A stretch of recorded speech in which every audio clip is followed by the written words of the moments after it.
I just had a realization I have somebody meeting me here, and I realize they're not going to see me because I'm in a tent. BRB. All right, so I'm sitting here with the Chris Brogan. So what brings you out to South by Southwest this year? I come out to South by Southwest to meet with sort of a jury of my peers. I like the idea of seeing some of the other people who are doing innovative stuff in the space, who are really moving the needle. I come to meet some of the young startups who are coming up with some new stuff. I saw, for example, Co-Tweet was something I thought that was interesting for corporations to look into.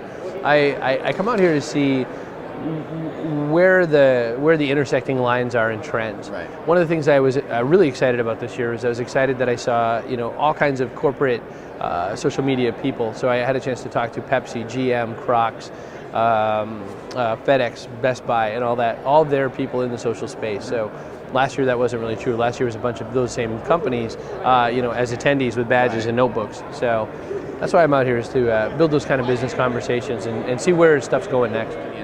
Where do you see the social media realm evolving to? And I guess in the short term and the long term? Well, my focus inside of it is business communications. So, I mean, I'm not speaking for all the other ways you can use it, but say for marketing or internal collaboration and all that, I think it's gone beyond we think this is interesting. It's like, well, now what? And how do we show the boss why it's going to work? Where's the money, or where's the value in us bothering to do it?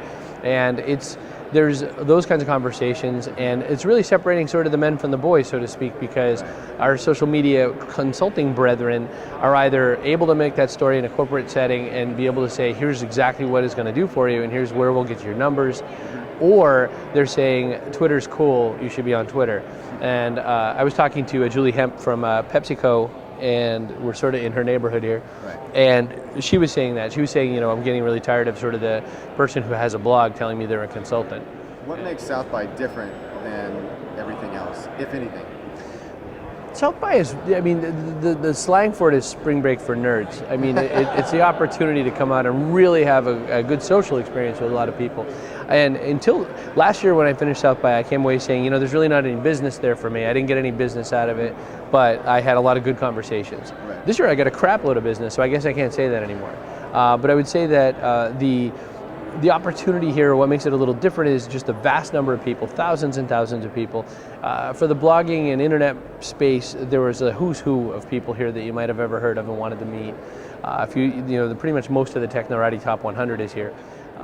The Guy Kawasaki's, the Robert Scobles, the Kathy Sierras, all the names that the Merlin Manns, and the Lawrence Lessigs and all that, are all roaming the hall just like anybody else. They're here and having fun, and I saw Billy Bob Thornton last year. And again, the stars part of it is cool, but they're all just people, and they all just chat you up, and it's cool that too.